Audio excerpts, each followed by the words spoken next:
Welcome back, everybody, to NECC. My name's Infernosis, joined here by the wonderful Yelkrab. Always a pleasure to cast with him. You'll have us for the next two games as well, if I remember correctly, off the schedule. So we got a couple hours ahead of us here for some really nice teams. The first one going to be, chalking up here is going to be, Northern Essex Community College. We'll call them the NECC for short. What a coinky dink there. And then, of course, UC Davis's squad, a second seed versus a seventh seed here. It's going to be an interesting matchup.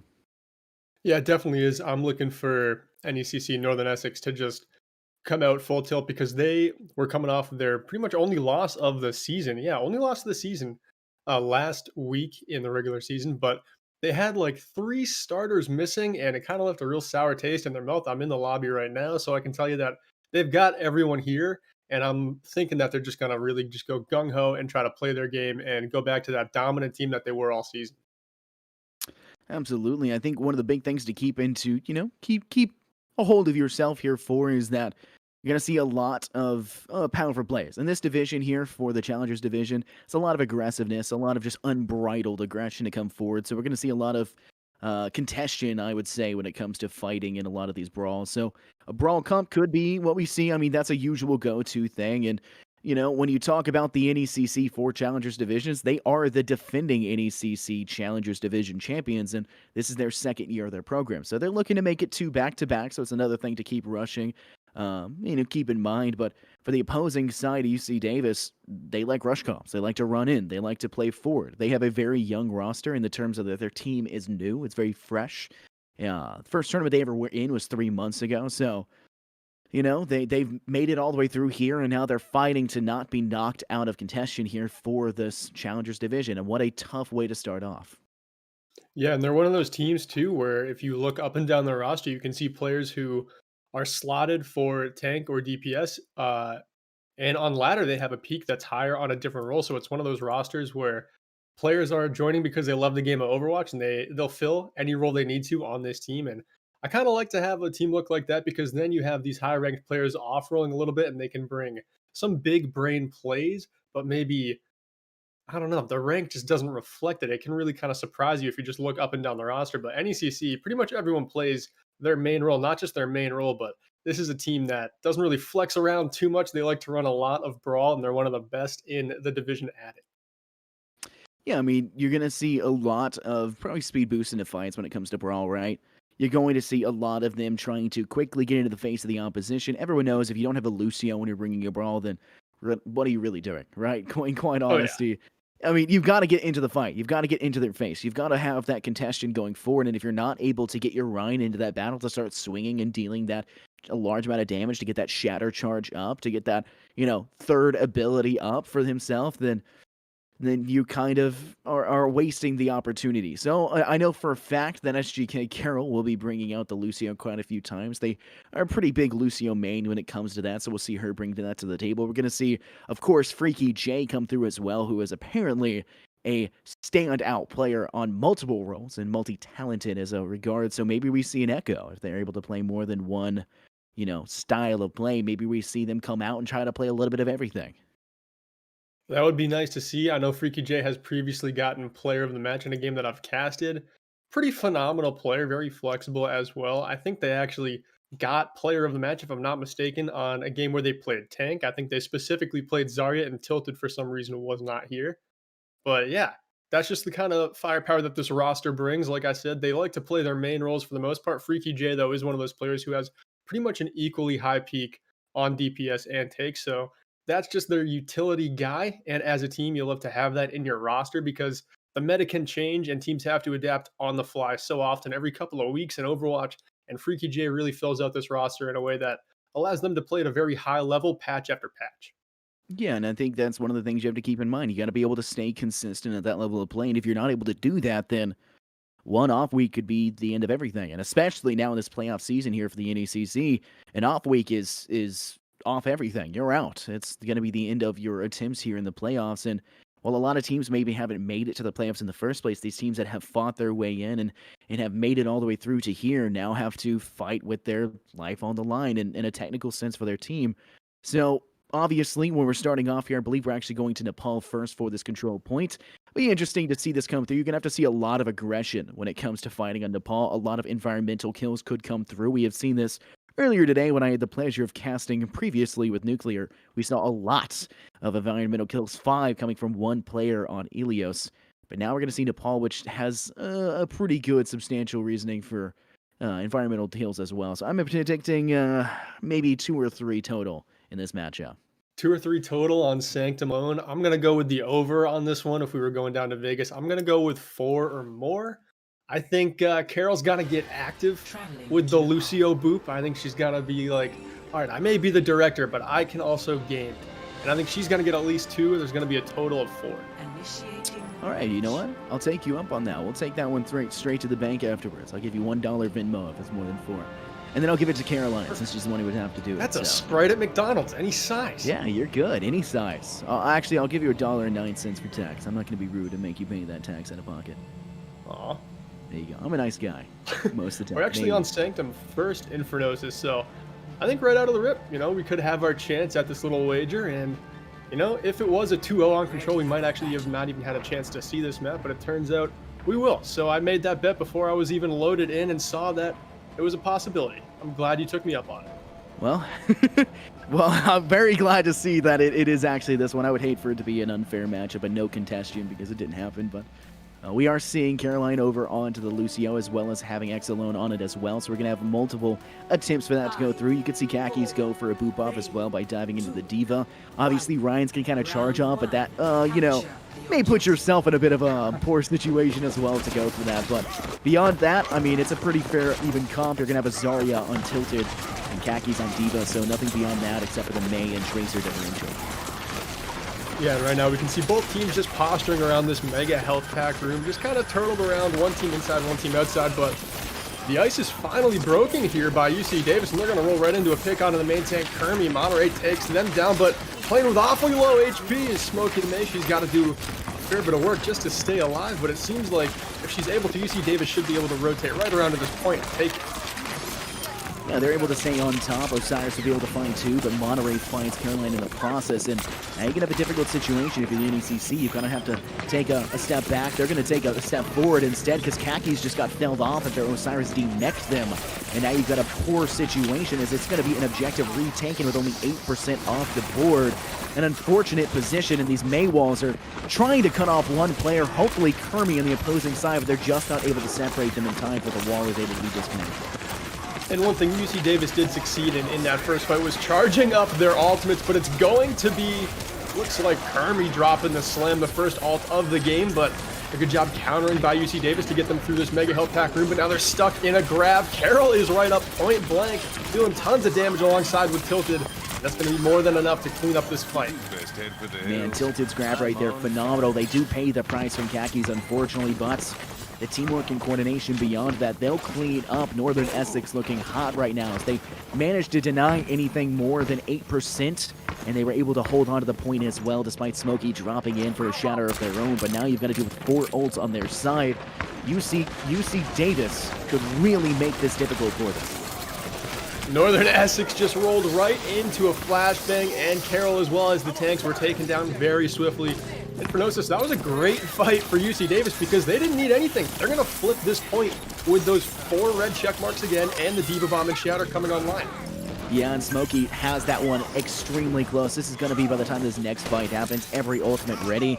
Khakis on lock now with the Diva Bomb, just hits the 100. Smokey just needs 1 Fire Strike to connect, and it is a guarantee. And you're going to be facing 6 ultimates. That is looking a bull straight down the horns. Definitely not where you want to be, but it looks like Northern Essex is going to take a rotation around to the left side. Maybe try and flank through, but they're going to get cut off. Kermi on the opposing side. They'll have to break the shield quickly, but here comes the garage door, the Blizzard, and they're trying to go in as well with that Shatter, but it's not seemingly enough. Frozen players on the side of Northern Essex, but Kermi staying alive and fighting out, able to find Smokey the May in the process, but you've lost your Ana of Haunted Mage. Osiris takes an L, but Tilted finds out Monterey, and they're continuing the fight going forward, but they're lacking a little bit of heals because Haunted got taken out early in the fight. What a phenomenal fight we're seeing. I mean, it still looks like Northern Essex is fighting fit for this, even though they were bombarded with ultimates. 3 of them to be exact, right in that little kill, not to mention they were Maywalled off by Blue Fire. I don't know how they were able to just fight and claw their way through that fight. Only using what looked like Nano and Carol's beat drop? That's very little. That's an exceedingly small amount of work you had to do to get through so many ultimates in the opposing side. UC Davis have a little bit of questions they need to have answered. They're going to have to find a solution. A nice anti landing into the side. Smokey taking a look at damage off the top and under the hook for a short period of time, able to just buy a few seconds. But here comes Osiris, speed boosted and ulted as well, and it's going to go Kermie with a shatter, finding so many impacts, gets 2 kills off of it, but Khakis finds 2 of their own. Caroline and Tilted taking a short death, and Monterey cleans up Kermie in the process as well, but Osiris will find 3, saving Northern Essex's attempt here almost single-handedly, and they'll secure it 100% to 59 in the end. That was insanely clutch from Osiris, just no shield in front of him, just claiming the point as his own, taking any callers as duels are concerned, and able to just gun down 2, had the Ana walled off, no heals in sight, and that's what got Northern Essex the round win. Pretty phenomenal play to this point, and we're seeing 2 very different styles of brawl, one with a Mei, one without, one very run and gun, one very based around this Mei wall and taking things rather slow. Yeah, I really like seeing a McCree taking a little bit of a step back, you should say. Like, you're not putting everything into the line pretty early on and just kind of playing your own game, sitting onto the objective is exactly what we saw, and they were able to find massive impact because of it. You don't necessarily have to face check every single fight to have to get that right click to go forward. You don't need to fan the hammer for every kill you need. McCree does a substantial amount of damage with just left clicks, but a very quick movement onto the objective. Now it looks like UC Davis looking to take control of the point pretty early on once that control point unlocks, but NECC, Northern Essex, looking to take the high ground instead and fight it out on top. I think Northern Essex has the more favorable positioning, especially with Freaky J on the Hanzo. That character is just insanely amplified as far as his value is concerned, and he can just hang back, use his range, and Osiris wraps around with that frontline flashbanging down Axelone. Khakis, antied awfully low, has to cling to their HP. It's falling fast, but Monterey able to beam down Osiris in the backline to keep them in this fight. Yeah, right on right battle right now. They're just swinging. A shatter comes through. It's mostly blocked, not just by his shield, but also by the main wall. And Axelone will collect the kill into Kermie. And Smokey finds 2 of their own to Haunted Mage and Tilted. This is a tank differential right now, is able to block so much. And I don't just mean your mainline tanks. Blue Fire with these walls, with cutting off players, able to keep themselves on point, not just to buy time, but to buy their own lives in the process. It is very difficult to get past these initial walls on this side.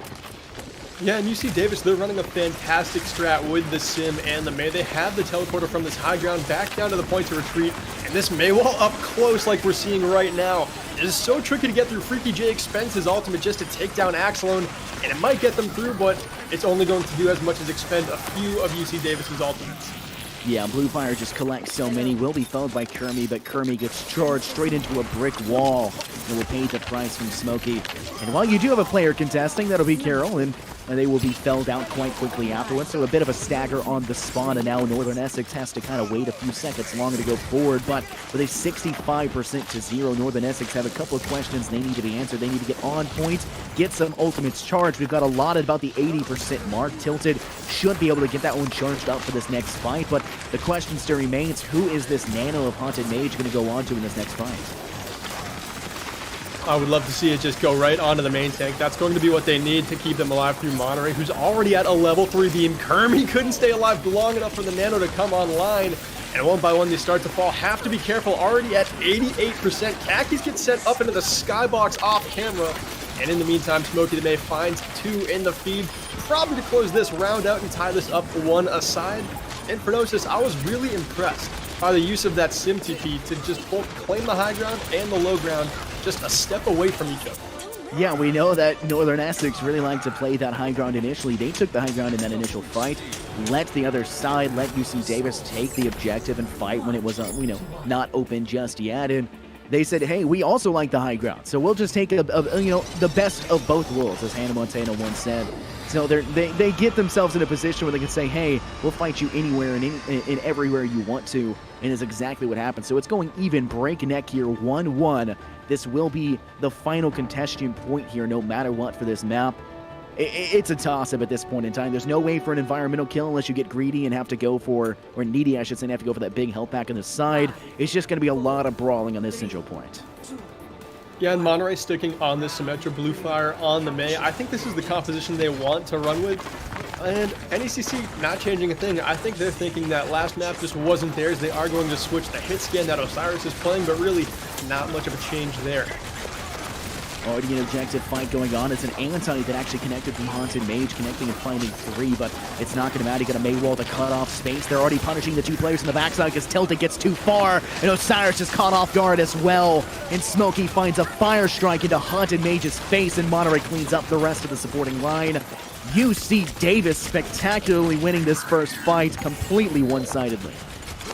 Yeah, and that's what I'm talking about with the beams. Monterey looks so dangerous once they get that Symmetra beam charged up, so it's doing just an insane amount of damage as long as it's pointed at someone. And going up against a big old Reinhardt like Kermie means if he's holding his shield backing up, Monterey charges ammo off of that so he can effectively keep his beam charged forever and just walk forward. That's what we saw in that last fight. Everyone stayed compact, and the beams were just way too much to handle for Northern Essex.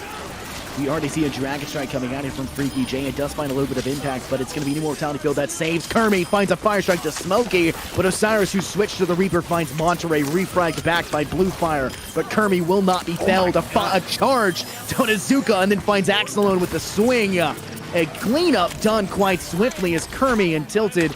It's just that frontline duo that's finding so much impact, and we do see Carol as well switching off of their go-to Lucio pick. Maybe the Mercy is just the exceeded amount of heals that they need to stay alive in these fights. Yeah, and Kermie was just everywhere that fight, doing things Reinhardt is not expected to do, like Fire Striking 2 for just final blows, and then coming all the way across the point with the charge, taking down another. Now he's got the Shatter lined up. Friendly Shatter blocked by the Mei wall. That one's huge. It finds 4 with the stun. Immortality Field taken down, and a flash and Tilted rolls into the kill on Smokey the Mei. And it seems like easy work here for Northern Essex. They'll continue to hold this point. Kermie finds 4, just completely de-establishing UC Davis's attempts. And there's nothing they can do about it. Osiris lets Onizuka walk away for just a little bit of time, but will race step over, hunt them down, and complete the kill. And they'll now be above 40%, the side that UC Davis was able to get to. But this fight, now that they've got enough heals behind it, they let that Shadow from Smokey connect to nothing, and then Kermie dropped one in return. But now look at that top left corner. Kermie has another one ready for this fight. Those 4 kills connected. Grab coming out from Tilted. Another Fire Strike, Dragon Strike comes through from Freaky. Not finding anything besides Kaki's Diva Mech. And it's going to be a garage door. Oh my God. That Shatter as they find so many, and Northern Essex will capitalize off the top of it. But they're going to have to revive out Kermie, and it's going to be Monterey, who was staying so alive and continuing to be so damage dealing, but it will not matter because Northern Essex will just swing away and clean up the last few. And Infernosis, you could just tell they were not ready for that slam. That was a devastating 5-man shadow. They're all with their backs against the wall. And now Northern Essex, they've got their backup rolling into the point again as they've gotten to final fight territory.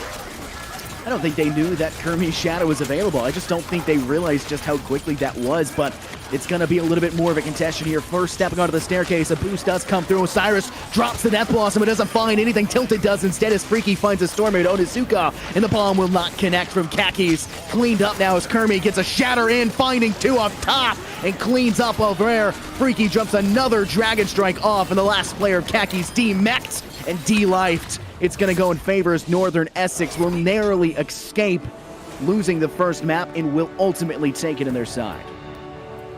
I was having so much fun just spectating Kermie on my own right there. He was doing everything on that point. We see it in the play of the game.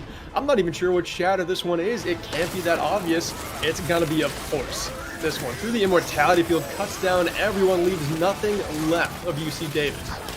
Just finds 4 kills. I mean, literally got 2 kills in the same swing on top of that, and just astronomically important to their side. Maybe the fact that Blue Fire is dropping 31 kills with a 70% kill participation, that's insanely impressive. But when you've got Kermie with 8 Earth Shatter kills alone, 17 stuns with an Earth Shatter, they were not missing any time. I think I saw 1 Earth Shatter that didn't find any impact, but they were just charging him so many times and just connecting with so many of them. It didn't matter that they missed 1.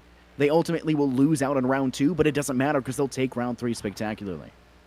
Yeah, that was a real feel-good game for the front line of Northern Essex. I think they're going to keep the momentum going into these next couple of game modes. If I was UC Davis, I would imagine hybrid is next, correct? Or 2CP? Uh, Hybrid? hybrid, I believe. Yeah. I believe hybrid. Yeah, if they go Kings Row, I think Kermie is just in the driver's seat of this next map. He looks way too strong on Reinhardt right now. Absolutely. And you don't like to always say that it's like a frontline differential, right? But it really does feel like that when you've got Kermie, who's just so spectacular. And I talked about this earlier with Nuclear. It stinks that tanks right now are just everything. It's so easy to give a player the game rating to a tank because they're just so prevalent with this brawl composition. But when you've got a player like Kermie that sticks out this much, it's exceedingly difficult not to give full props to that. That's absolutely insane. They've played phenomenally throughout, and with the support from their backline, Haunted Mage with some fat antis we've seen connect throughout and really made it difficult for UC Davis to step past choke points. And of course, the online threat of having a Lucio to boop you off and then rotating over to an agile and hard-to-kill Mercy. There's a lot of questions UC Davis has, and I think one of them is going to be, what the heck do we do now? Yeah, and Infernosis, I hate to say it, but we are going to Kings Row, so I'm not sure. UC Davis, we are going to Kings Row. NECC gets to choose their side, but already picked is Kings Row for UC Davis. Very interesting choice after that frontline battle just went, but honestly, I'm looking at Blue Fire and Monterey on these DPS picks, and I think those are DPS picks that more favor this map, so I do see where they're coming from. I think they can strategize in a way to topple this Northern Essex team. You think we're going to see a Symmetra go up on top of the teleport for the statue's head and drop Don't down? be ridiculous. We saw it earlier today. We saw it comboed with a Bastion, and they just swept house. They systematically just tagged point, took it over, and it worked so well. Once a day. Once a day. You already got yours. I don't think that happens again. You want to bet on it? No. I already lost $1. That is true. I don't think anyone got. You can win the dollar back. I was so let down. Yeah, we're going to have to get on to Carol about that later on for not enough boops to happen. But, I mean, I think it was a very good job by UC Davis to kind of separate themselves and not go near the ledge. They knew, right? A great outplay from them.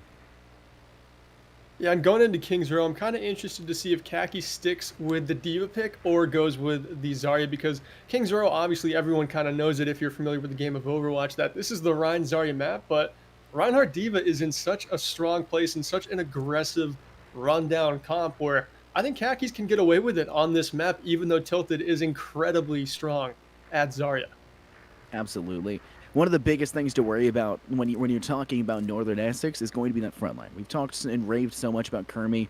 We've got to bring Tilted into contention as well. Great grab on first point for round one. We saw some pretty clutch grabs as well coming in throughout. It's just able to secure some damage. The Immortality Fields, I'm left with a little bit to gather. I kind of want any, Northern Essex to clear out those Immortality Fields a little bit quicker. UC Davis has some pretty good clutch Immortality Fields to be dropped. They weren't dealt with quick enough. We saw one right there in that last play of the game from Kermie. They kind of left it up there for a pretty long period of time. The Immortality Field was up. They could have pushed that fight a little bit sooner. Ultimately, it doesn't matter because Kermie finds 4 back-to-back, but it could have been a much quicker fight, and it can go completely in the other direction as well. If NECC, if they're going to rock out and bring out a Baptiste and rock the Immortality Field in their own way, then UC Davis have to find that same answer. And one thing we've got to keep in mind, Haunted Mage, subbed out now. We've got Zara in, so Zara could bring the Baptiste. Maybe they're more comfortable with that on this map. Maybe they want to try and change things up so that it works a little bit better. Yeah, the support substitute is a bit interesting because you were just running Brawl, and I can't imagine you change it up too much here, but Zara coming in does kind of tell the story that this is a team that's looking to run probably a Baptiste, either a Baptiste or a Zen, but on Kings Row, I would imagine they're going to go with the Baptiste. No different looks on the side of UC Davis. They've got subs to come on in, but instead they're all going to hang out over there in the spectator slots as we get into the map. I think we see a very similar look from both of these teams. I think Northern Essex continues to run the Grav Dragon. They've done it literally every single game all season, so expect a Zarya and a Hanzo. And then I think UC Davis, they're probably going to go with that Mei, but maybe change up the second flex DPS. Yeah, I think the one big thing to keep in mind is we have notes here. We can cheat a little bit. So we got Zara.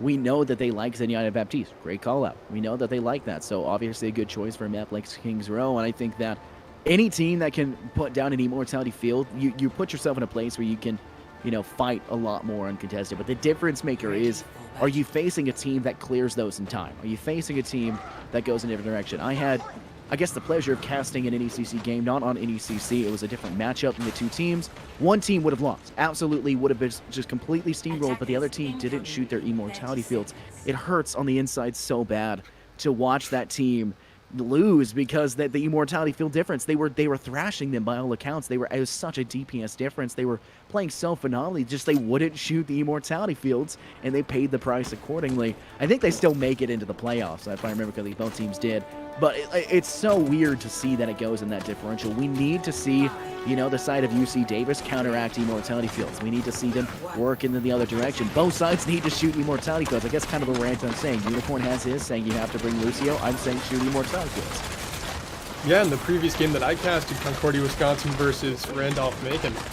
there was an immortality field that saved, I think, 4 people 2 times each. I said it in the post-game interview. It was insane.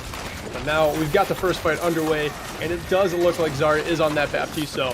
Phenomenal look, very meta-looking comp, at least as Kings Row is concerned. Osiris and Freaky J are going to get very busy on these high grounds that Northern Essex is already taking. Now they've rolled onto the point, starting to take almost half of the first tick, really putting UC Davis in a very difficult spot, and Smokey the May pays the price. Not a good situation to be in. You've got Blue Fire exceedingly low, has already bricked up, and somehow has not been able to be killed just yet, but Monterey will be felled by Osiris, who had just found Kermi. And they're still trying to fight off, but there's really no mainline tank in the process, so they've got a difficult position to play forward. Carroll finding a nice 1-2 punch to Blue Fire, and they'll be able to take another kill as Freaky collects calls to Axelone. Osiris to Onizuka, and Freaky continues to go off. I just saw a 360 from Freaky to tag Smokey the May, but Carroll will finish the kill. Freaky, that is nasty. Yeah, he hit back-to-back disgusting flick shots and then kind of swagged out while he was shooting at the Ryan as well. But yeah, pretty phenomenal Hanzo play so far. Just claimed the high ground. They had early picks, headshots down, Blue Fire, no problem at all. Everyone on Northern Essex is powered up thanks to that window from Zara, and they're just going to make it so difficult to even get back in contention here on this second point. I mean, absolutely, and you've got Dragon Strike available, you've got Visor, you can combo this out. Kermi could get the shatter up quickly, but Smokey the May has theirs first. Could be difficult around this corner. They're going to stun out Kermi, now extremely low in the process. Smokey looking to punish, but the Lucio allowing them to speed boost backwards out of the find and Immortality Field at the same time, but Smokey with a shatter around the corner finds so many, and they'll clean up accordingly. Nothing they can do about that. Smokey knowing exactly when to pop that ultimate and will find it. What a great situation there for UC Davis to try and fight this back. 4 stuns set up by Smokey, and then the window thrown up by Onizuka. That's more than enough to win the fight right by the bookstore. They've got plenty of breathing room here before the second point finish line, before Northern Essex wraps up this sweep phase. But Northern Essex now, they've got tilted online with this Graviton Surge. It's going to be up to Khakis to make the play to eat it. Beat Drop isn't quite there yet. Freaky J just sitting on this Dragon Strike, waiting for the opportune time to send it through. Visor does come through in a high noon as well. They're trying to counter each other out, but it's not really going to matter at this point in time as the bomb will make it difficult to step through. Blizzard comes out here from Blue Fire. They'll be able to step out for Northern Essex, but 2 will not. Kermi and Tilted, the front line caught off guard and frozen out without a single help from their team, who was forced to take it in the other direction. They'll have to run all the way back, hoping to not let them get any more ult charge, but take a look at that top right corner. Tilted, maybe it tilted enough to hop off Zarya, now onto the Diva. And they could see some bombs as well to maybe fight some contention. Maybe they want to deny out some of these made blizzards, because those are devastating. They definitely are. Diva can just eat a lot of the crucial ultimates in the current meta. That's why she's such a fantastic pick. Also, can just aggress with our Reinhardt almost effortlessly. The window goes up here, but Smokey the May ends up going down behind it. Northern Essex, though, playing a little passive. They don't want to step into too much amplified damage and get caught out, lose a pick. They've still got the 6 versus 5 advantage going into the final corner.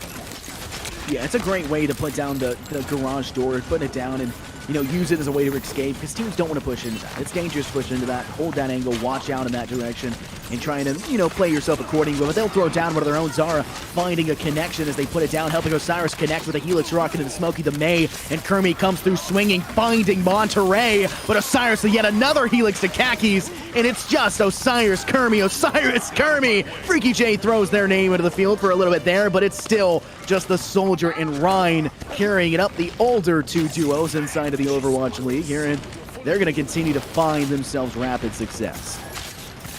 felt so bad for Smokey the May. Goes down first in that previous fight and then gets right back into the mix and just runs right into that Baptiste Matrix on the end of that second point. And now Northern Essex, they found themselves in a very great spot. Dragon Strike's looking like it's coming from behind from Freaky J. Storm Arrow's down 2, and he's not done. Still on this high ground. No one even looking at him.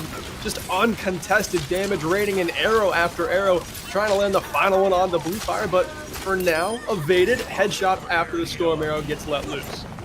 Man, that is disgusting. Freaky coming in from behind and absolutely just throwing them out of contention. You had to see Blue Fire wall up and scarce themselves into a frozen mess at that point in time to escape, but they do not escape. And the Montre with a high noon now trying to stay up, but a shield will block it. Eaton as well. Tilted secures the kill, but a blizzard on top of the point will make it a little bit more difficult for the last 4.43 meters, and they need to collect these kills. Kermie finds Onizuka. A bomb drops, and Tilted finds Kaki in the process, and now Carroll boots and hits May out for the count. And they're still trying to bake it out. 2 players seemingly remaining on the point. They're Swift players alone. Axe alone, who will be felled last by Tilted. And it looks like Northern Essex will make it narrowly, as Smokey was just centimeters away from being able to contest, but it does not matter. Northern Essex make it the whole way there. And you can see just how much more aggressive they got once Tilted was on that. Zarya really stopped playing afraid at all. When the speed boosts hit, Tilted was going in with those rockets as well, or had them to escape, but either way, this team was just breathing with the fights much faster. They were keeping up their pace, keeping the tempo with ultimates as well. I think they had one little mishap that entire round where I don't think Tilted grabbed early enough and then decided the hero wasn't working at all. I think that fight where Tilted ended up switching, they could have won if they just grabbed the tempo, using that grab dragon early on second point, and then maybe steamrolling through, but they made that composition work just fine after switching to D.Va. Yeah, I mean, if it works, right? I mean, it may take a little bit longer than they initially had anticipated or wanted it to, but ultimately, they'll give themselves a 2-minute and 32-second time bank now on top, and UC Davis are kind of left with a position where they have to make it all the way there. Whether they have time at the end or not, they have to make it. They have to go all 3 points if they want to take Kings Row, or have a chance to take Kings Row, as it will be more likely an overtime situation when it comes down to it. So, we're seeing Blue Fire now in a Doomfist, but Freaky J, who has been begging me through Carroll to say his name over and over and over again, apparently has found the way into my heart by picking up the Widowmaker choice. So, good on you, Freaky J. I love you. Yeah, paying it right back, you know. You say his name a bunch, he gives you what you want to see. Onto the Widowmaker now. It's a good look to control the high grounds, horseshoeing around the first point of Kings Row, coupled with an Ashe Zara also claiming high ground space on Baptiste. They've got 3 hit scans up there. It's going to be very tricky here for UC Davis to get by this statue without taking too much damage, but right now the brawl goes in, and Smokey the May takes a truckload of damage up front, but Blue Fire able to rocket punch down Carroll during the distraction, and it's a 5 versus 5. Yeah, when you've got that Doomface who's able to jump into the back, Blue Fire who found and connected on the kill at the beginning, they're going to switch over to the Mercy, knowing that a Doomfist can kind of struggle against that, but Kaki's fights Kermie, and now you really don't have a front line because Tilted is not in a good position either, but they'll be able to find Blue Fire in the process. Freaky connects a shot in Onizuka, but it looks like we're going to see UC Davis sneak the point and take it despite all of that position. Man, Northern Essex is getting caught off guard. This hit scan, I hate to say the snipers aren't working, but they got that a little bit too quickly.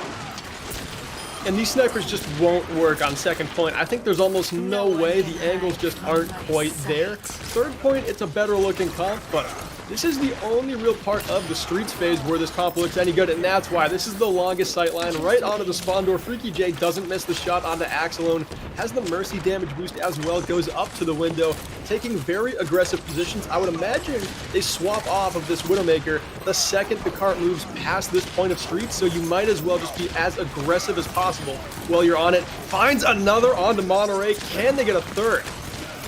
I literally went out of my way. I never do this. I went out of my way to take and look at Freaky J's specific point of view. Oh, so that was nasty. Are you okay, man? Oh, that's just Blue Fire. That was targeted. That was targeted harassment right there. No, I got to watch that shot. It was very nice, but Blue Fire will be able to just completely decimate any of those backward snipers, finding Osiris in the end as well, and fighting Carroll in the process. Blue Fire and Monterey are just really showing their presence. Right at the moment, Smokey the May hasn't had the most spectacular Kings Row map, but they don't necessarily need it when they're attacking, when their DPS is popping off on every single cylinder possible. This is phenomenal from them. Yeah, Blue Fire looks great on this Doomfist. That's a hero that comes into this game and does exactly what Northern Essex was succeeding in. Just takes away their tempo. Doomfist kit can cycle so quickly, is so mobile, so active, so disruptive. That's what we're seeing from Blue Fire. That double sniper comp had no way of keeping up with this hero. Now they've switched Freaky J over to the Tracer to up their pace. Shatter for Shatter. It's the one from Kermie that finds more success, but Immortality Field will be dropped. A Diva Bomb from Tilted finds Axelone, and the fight has to go up, and a bomb has been tossed. Osiris having their little helper do some work for them as well, but it'll be Zara on a Zenyatta to find Blue Fire to clean it up. A charge from Kermie finds Khakis, and a couple swings finds Smokey the May. Man, it's when we don't talk about them for a few moments, they come right back. That front line from Northern Essex rearing their beautiful head and finding such rapid success. But that was a lot of utility that had to be used from them, and now UC Davis have a little bit more ult charge in their pocket than their opponents. And I don't know if we really caught this or really talked about it too much, but Zara swapped over to the Zenyatta. I think that's a fantastic look to counter the Graviton Surge from Khaki's Blue Fire. It's taken down by Osiris there. But the Discord, oh, they're not done. Freaky J comes in with a Pulse Bomb to take down Smokey, and that's going to buy the res back onto Osiris. But what I was saying is, the Zenyatta, the Discord amplifies so much damage collectively that you can really burst down a front line. Even though this team has a Baptiste and a Lucia, they can play fast, they can play with the immortality. Zara can orb that down as well, has a Transcendence to get them through tough fights. Zen is just that glass cannon hero where if you're not being pressured constantly, the value you output is insanely immense. Absolutely. I love Zenyatta. Such a fun hero in this game. But a garage door now placed by Onizuka and Immortality Field to follow suit. But it'll be a Transcendence drop from Zara to just make sure nothing can happen off the top of it. But a Shatter from Smokey finds so much. Comboed with a Toon Strike. And it's going to go in the favor now as Smokey cleans up 3, now 4. And it's going to be all blue in the feed. Make it 5. They team kill it off in the last few moments. Smokey finding 5 and Blue Fire collecting with the ultimate to 1. Could have been a team ace in the process from from Smokey the May alone. But that is such a great way to do it. Now 3.5 minutes now for UC Davis to push this last few meters. And in that last fight, the little micro action that happened was Tilted tried so hard to eat that Graviton Surge and expended all of their defensive matrix before it even really got let loose. And then the Shatter landed, everyone was down, nothing could have eaten the grab anyway. And then it just spelled disaster for this defense.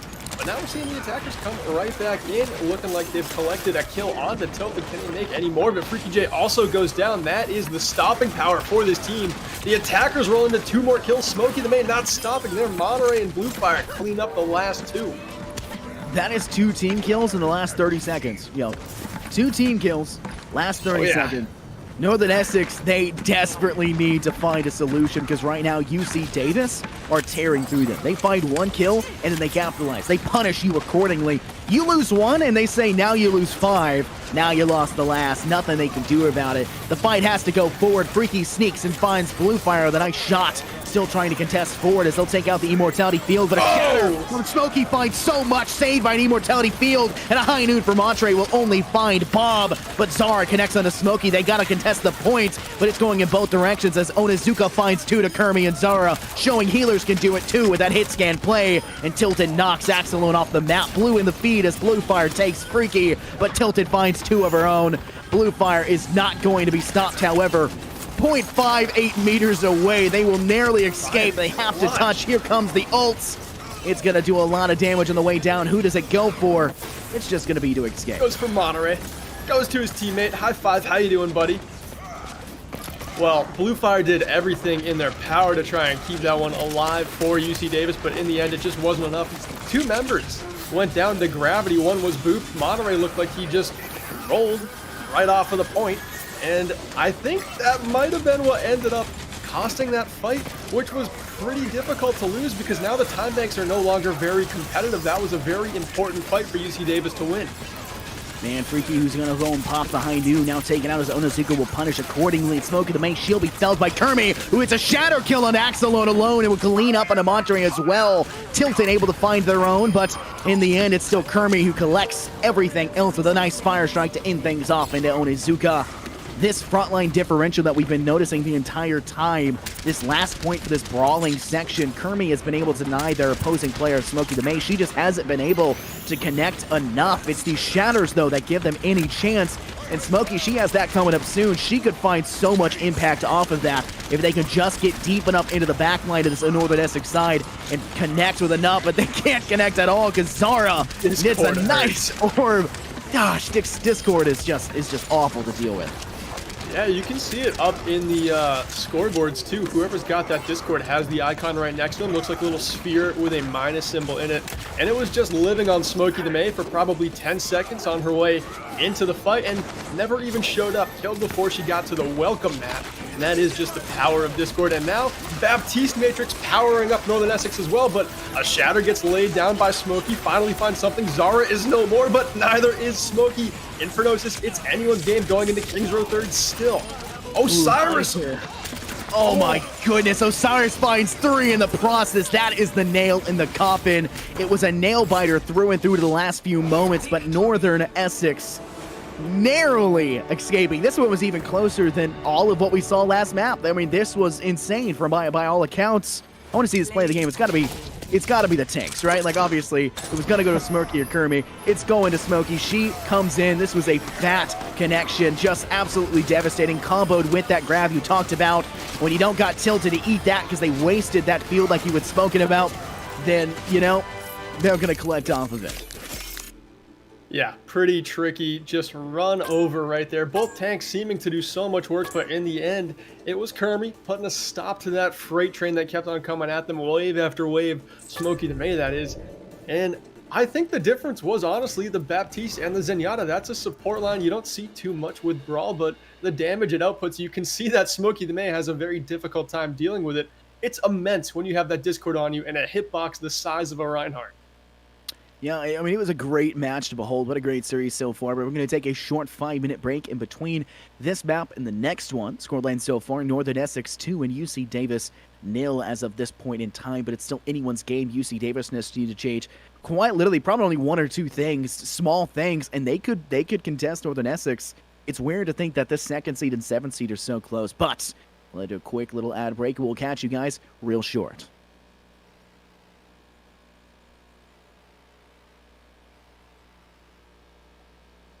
Producer smells. Does he? Yeah. I think like so. Where is the producer? Dude, you never know. We could be alive right now. What did you do this weekend? Just might be, actually. What am I doing this weekend, or what did I do this weekend? What did you do last weekend? Oh, last weekend. Let's see. I casted Collegiate R6 Finals, so that was pretty fun. What was that, producer? We already tried to go to ad break, you knucklehead. Actually, yeah. Oh, that's okay. We're going to an ad break, chat. We'll see you guys real soon.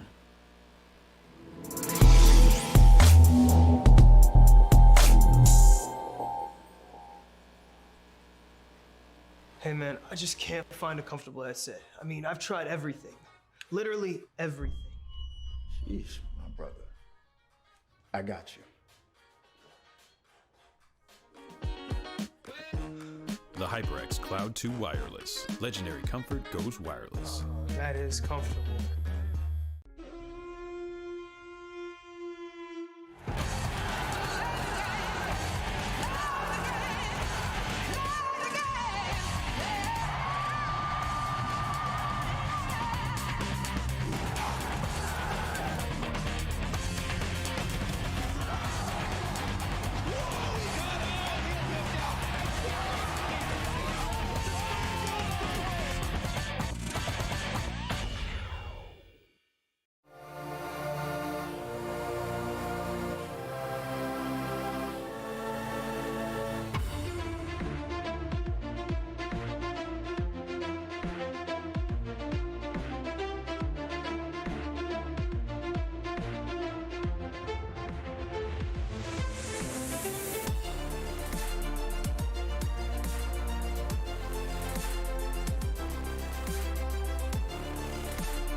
Oh, Muted. All right, welcome back, chat. Apparently I wasn't quite ready for it, but we've got map 3 almost underway here, and right off the bat, Northern Essex looking strong, jumping out.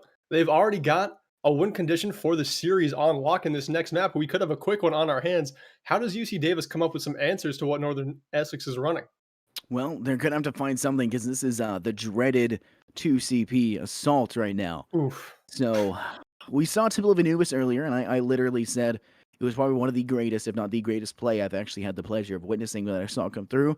It was a minute and 3 seconds, or minute and 2 seconds total for them to get to a pip and a half, which is all they needed to do to win it.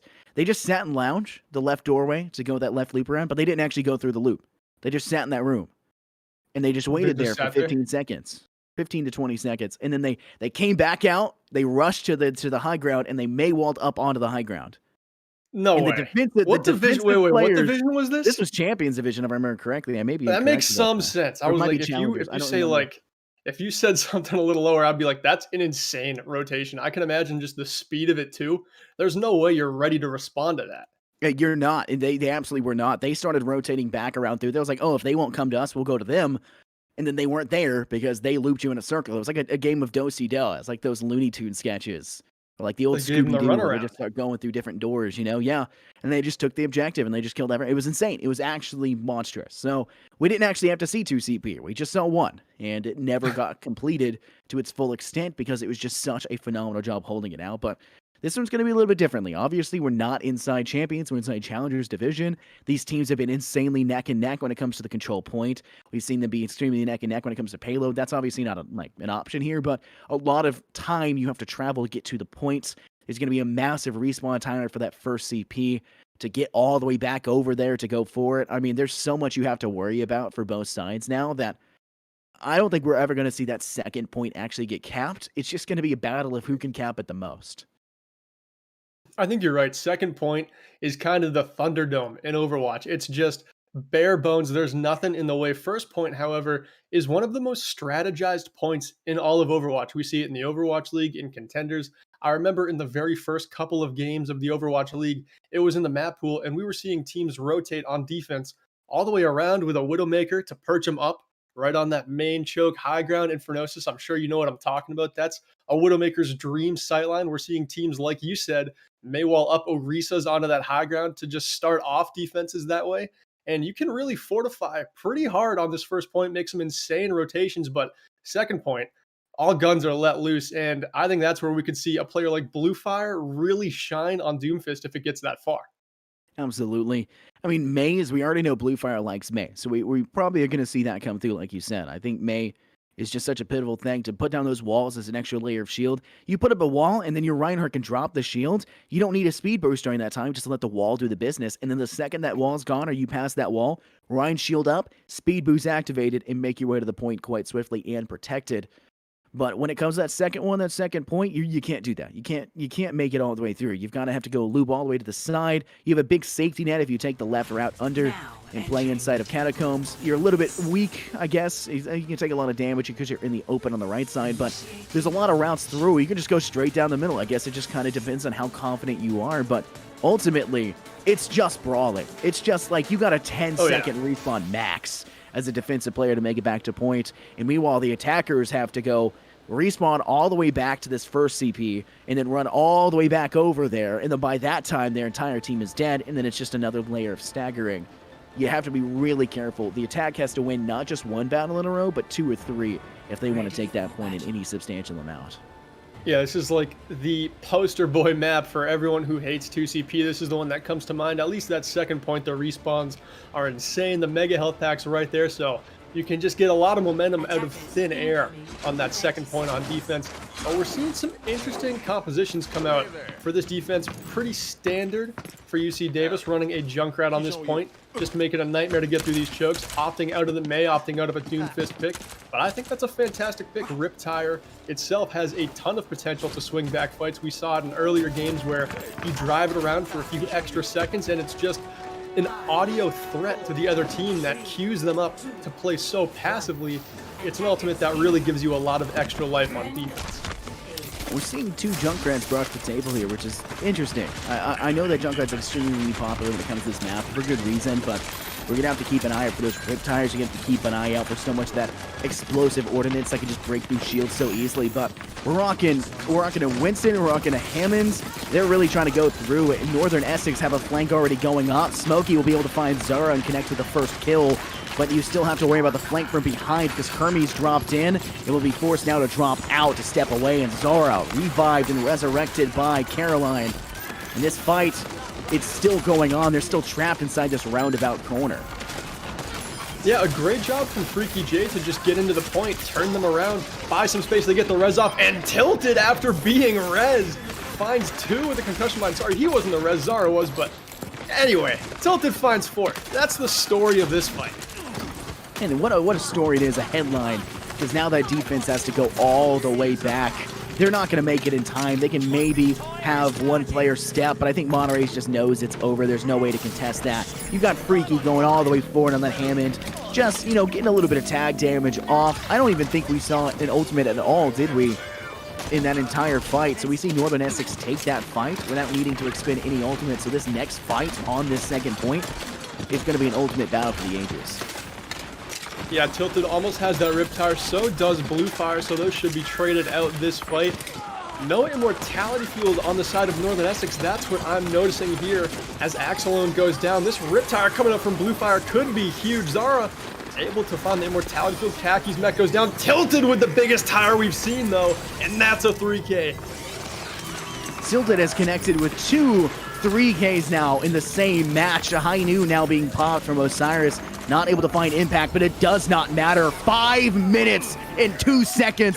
I am leaving. Like I said is I'm not going to see the second point get captured. It's just not a thing that's going to happen. Okay, well, you know what? Northern Essex, you guys stink or something. I'm upset with you. They not got happy. 5 minutes, 2 seconds on the clock. Infernosis, that's more time than you get when you start the game. They cap that point in the future. Right? My math is wrong? Explain to me how this works. They have 5 minutes and 2 seconds. That's not how much time you get at the start. Stop laughing at me. Alright, you're in timeout. Tilted is the player of this map so far with some next level Junkrat play. Just cleaning up everything on the first point, rip-tiring the second to just lock up both points almost single-handedly. And you really don't see that too often with a dive comp on Anubis. Infernosis, are you back in the action? Yeah, sorry. All right. That was really funny. That got me a little bit more than it should have. Protected in the future. They capped it in the future, man. So funny. Wait, how much time do you start with? 4 minutes, right? A minute and 2 seconds. Honestly, at this point, I'm questioning my own life. You know, it's 5 minutes and 3 seconds. That's exactly how much you get to start off with. So it's not in the future. You're 1 second off. No, What a bummer that would be. that would be pretty targeted, I guess you could say. But look at this high ground Kermie's taking off on top of the veranda for that short route. You get 4 minutes. So a minute of 2 minutes, literally 2 minutes of viable time, because it takes you about 30 to 40 seconds to get a substantial push to get started for an attacking side. So obviously as well, when Kakis gets sniped out immediately by Osiris, you're gonna have to worry about a large amount of that. They're damage boosting this. Now I know for a fact Carol loves to damage boost Widowmakers because I only play Widowmaker and I make them support me. So, you know, we know it works. Yeah, and I think you've probably shown her that it works. Maybe in a different scenario, she would be pocketing Tilted on this Junkrat, but I think Tilted has proved that they can do enough on their own. Zara also is a massive damage outputter, and Osiris up on this perch. Pretty much impossible to reach anytime soon from this choke for the attackers. A Mercy Pocket here does an insane amount of work, headshotting down Monterey again. Bluefire as well. Osiris just putting a stop to this attack wave after wave. That is devastating. Osiris cannot be stopped at this point in time. Monterey's had to target pick out a Widowmaker as well. Now hoping to find as much impact or more, and will have to. Kakis is killing themselves apparently by right-clicking into the floor, and now the ultimate does come out from Osiris pretty early on into this one, and the only other ultimate we see on the board is going to be Onizuka's boost, and that's just because of how much damage has been dealt to their team. They just have to heal that much so they can have that ultimate already ready to play. Yeah, and you can see how they just had to coordinate that rotation right side. very swiftly, the Winston jumped in and bubbled just to get him through. That's how threatening Osiris seems to them, where they just have to have that next level of compact play as they come in. Now they can maybe expend the Nano Boost onto the Winston and make a lot more space, dive this Widow, but instead they go onto Zara and Smokey. The May goes down in a flash. Osiris still undealt with up on this high ground. Infernosis, it seems like this defense has no cracks in their armor right now. Yeah, they are absolutely just solid as all get out. You're having to see Kakis had made the rotation to the Hammond. It's not working out because Osiris will counter it out. Freaky J had a bit of a 2-minute fight going on with Monterey, who was also the Widowmaker. That's why you never saw them come out of their own spawn. They were just getting forced to stay back there, forced to stay in that direction, and they just got punished. There's nothing they could do about it. So the fight that is just going so handily in Northern Essex's favor, it's continuing to do so, because every single time you see this dive combo that works so well against Widows, it gets shut down by the Widow. This is the dream scenario if you're a Widowmaker main. Osiris is living the best life right now. Yeah, Osiris is king of the castle. Headshots down Axe alone after she went for that res there. Pretty unfortunate. Smokey the May goes down onto the point and quickly erased by Freaky J and Osiris up top. Northern Essex just going to sit on these ultimates. Minute left in this match. They can move on in the playoffs if they just keep their win condition in check. And I think 5 ultimates is a pretty good way to lock down the last minute. Absolutely. I mean, it's not looking great right now for UCD. They're going to need a miracle, and losing players back and forth like Onizuka and Monterey is not what you want to do. Kirby tilted, and now Freaky J on that, Hammond on Hammond violence. The hamsters need to stop attacking each other at this point in time. That's actually a thing real hamsters do, actually. They will eat each other. It's kind of crazy, in fact. But they still, with 5 ults in pocket for Northern Essex and no substantial push being substantiated from UC Davis, it's not boding well for them. Yeah, it's going to be very tricky. They're going to rotate again toward the right side, maybe stage a dive onto Osiris for the first time this round, but really there's just no focus fire on this team we're seeing at all. Riptire comes in, but it's stalled out now, like we talked about, going into the back line to find a pair. Osiris, though, finally dealt with. The Resurrect should be there for Carol, just using this Val, getting the most value out of that ultimate before finally going in. Rezzing Osiris back up. Monterey also res, has to be careful that this McCree doesn't get too close. Now grapples up to that high ground, has a great overlook of the entire point, but currently locked in to do with Monterey, helped out by Zara. And now it looks like Northern Essex has everything locked down onto the point, and no ultimates are coming online anytime soon for UC Davis. That looks like their season, and a clean 3-0 in the first round for Northern Essex. Yeah, what a great way to start that off. It was so close on the first 2 maps. We got to see it go back and forth, a 2-1 scoreline, and on our control point map of choice. Heading over to Kings Row, you saw such a phenomenal job, and then going back and forth with Northern Essex, able to save it just barely. This one was just Northern Essex the entire way. Which triple kill was it? Well, it had to be the Riptire. Heads into the back room, buys a couple bit of time, and finds 3 in the process. A big thumbs up as well, really just showing off as of that moment, and they spectacularly finished that one off. I mean, what a great way to go into that. I was thinking, you can't get much better if you're Northern Essex in that match, because they were just playing spectacularly, and then they just do this. They pull this out. They didn't need to have this massive take line differential when their DPS just showed up and said, hey, bye to the opposing team.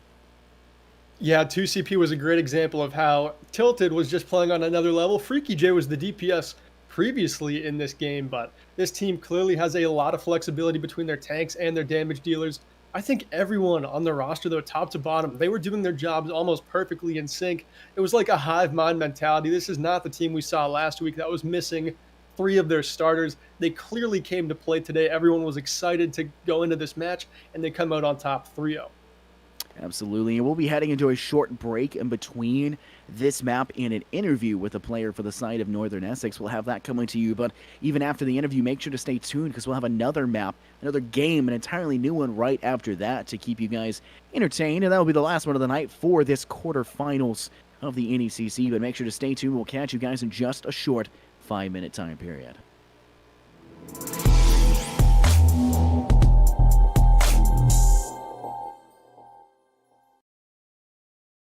Hey man, I just can't find a comfortable headset. I mean, I've tried everything.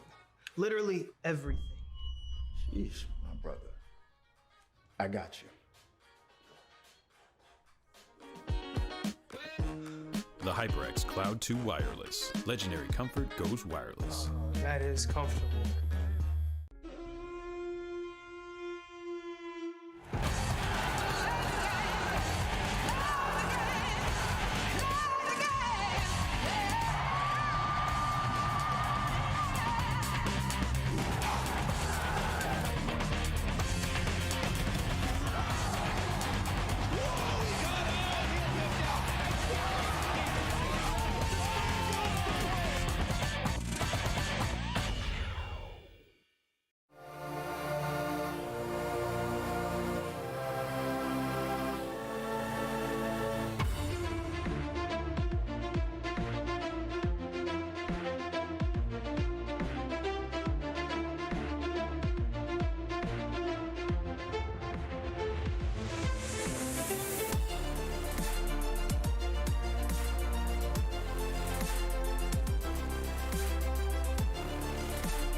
All right, little post game after that 3-0 Northern Essex win over UC Davis.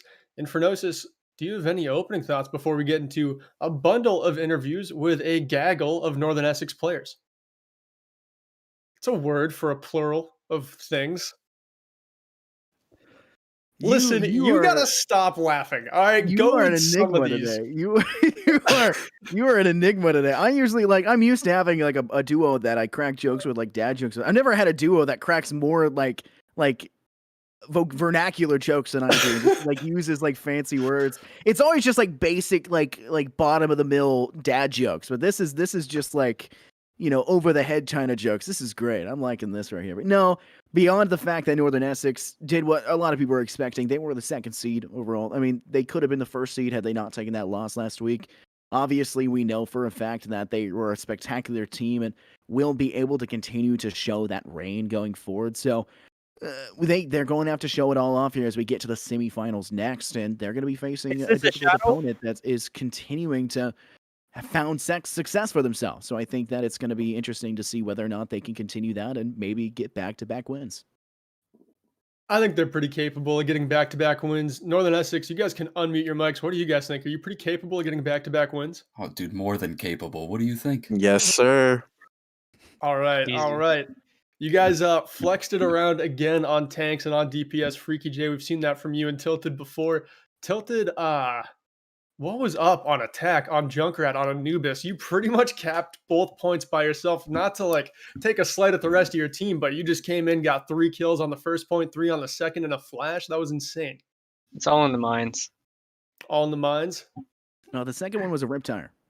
The rip tire is something else, though. I love playing around with rip tires. You can ask my team. I love having fun with them and try to get as many people as I can. Yeah, no, I had to ask him if he was okay, dude. He was going off. Good to check in on him every now and then. Carol, you let me down. I was betting that you were going to get a lot of environmental kills on Nepal Sanctum, and I think you got a goose egg. So what's up with that? Yeah, I tried, but it's just I think I almost got the diva once, but then she flew back up. So what She can you does do? that. They kept going left side. Yeah, they didn't want to be on the point. Yeah, they were all Well, dead they before. did. That sounds so bad. Now that We kept 99% because they were afraid of going on the point. It's a scary point. There's nowhere to hide. Infernosis, you got any questions? No, a big thank you to Caroline for the $1 that I'm going to get off of Yunk because of that. So thank you very much. But beyond that, it was close for the initial stages. King's Row was close. You guys were neck and neck throughout and keeping the tempo. And obviously, one of y'all Streets phase was better than the other, but it really did culminate into that last phase, that last section. And you both teams really struggled on both sides for it. And obviously, when they take a round on you on control, that makes it also a little bit difficult. But third map, you guys just swept. I mean, it's a completely different style. Is that because of sub choices? Is that because just you felt more comfortable on Assault because you're weirdos? Or is that like a different reason? Definitely weirdos. Definitely Junkrat. Definitely Hamster.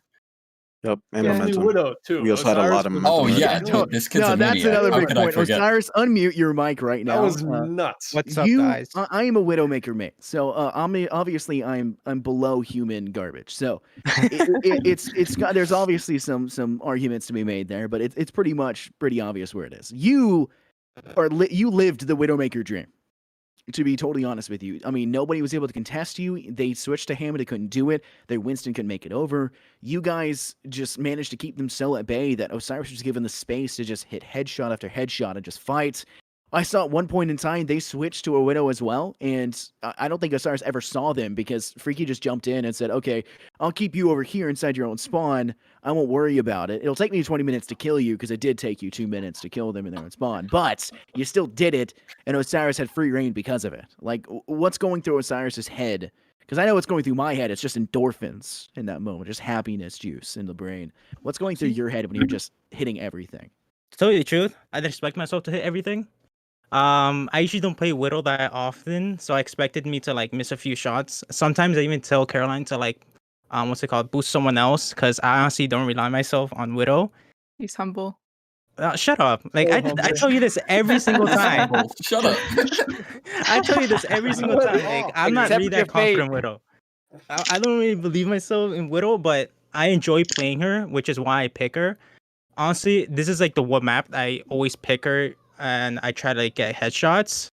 I remember Freaky saying specifically like, "Hey Jason, don't worry about Widow. I'm gonna be on top of her every time." And the one time I saw her, I was able to flick on her head, and luckily ever since then I didn't have to worry about the Widow.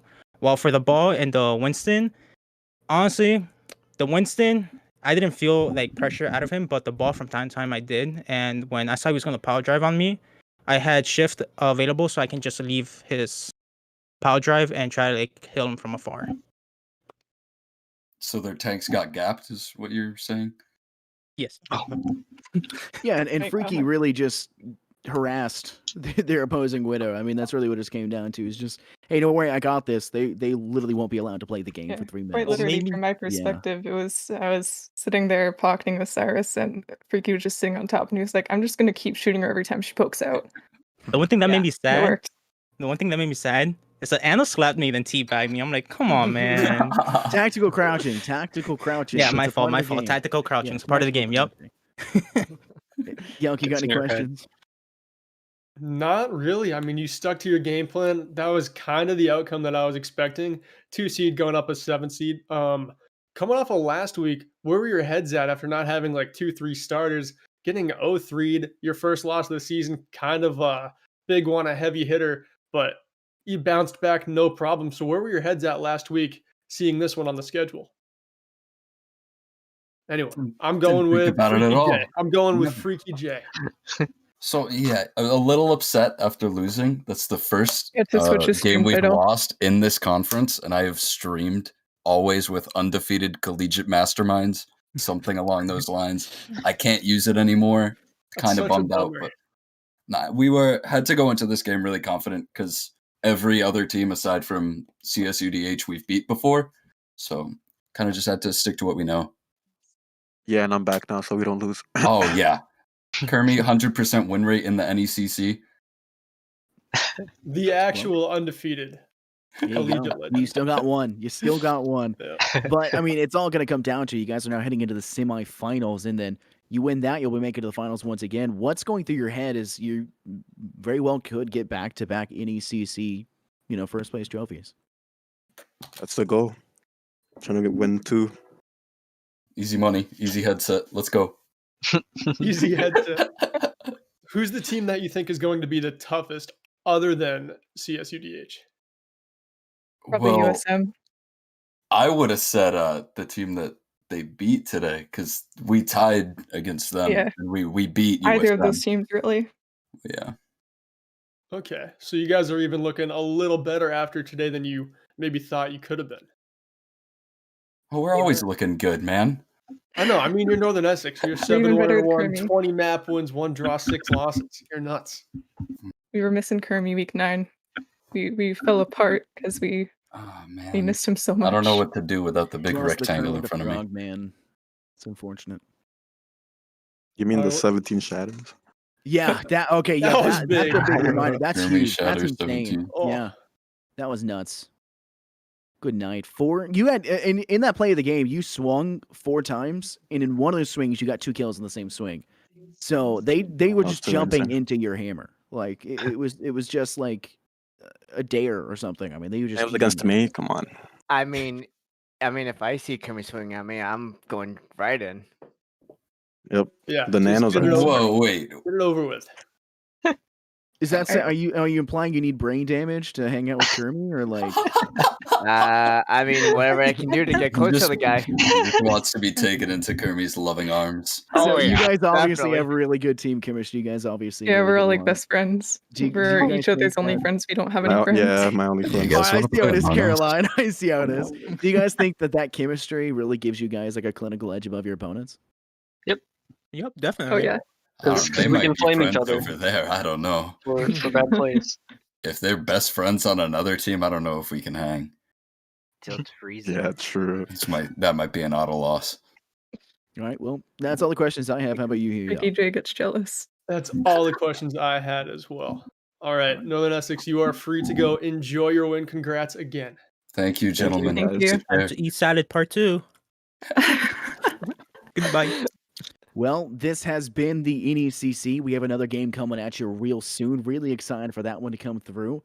And, it's just going to be me and Yelk again. So probably more dumb jokes with really dumb vocabulary and really advanced. I think that's what? JWU versus Midland in the Gladiators division, right?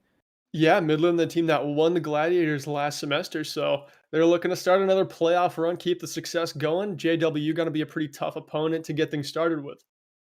Yeah, and I mean Midland, if they won the time before, they're going to have to face against the number 1 seeded Boise State, right? I mean, they're going to have to face who they're first. They got a bye week, same as UC Santa Cruz, so a tough matchup to behold. But we'll catch you guys real soon in the next one that we can have a nice fun time with. But my name's been Infernos, joined here by Yelk. You'll see us in 5 minutes, and stay tuned.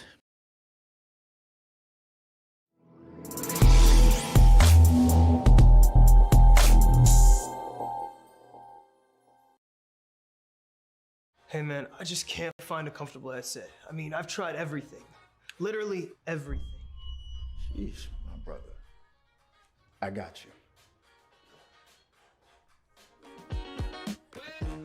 The HyperX Cloud 2 Wireless. Legendary comfort goes wireless. That is comfortable.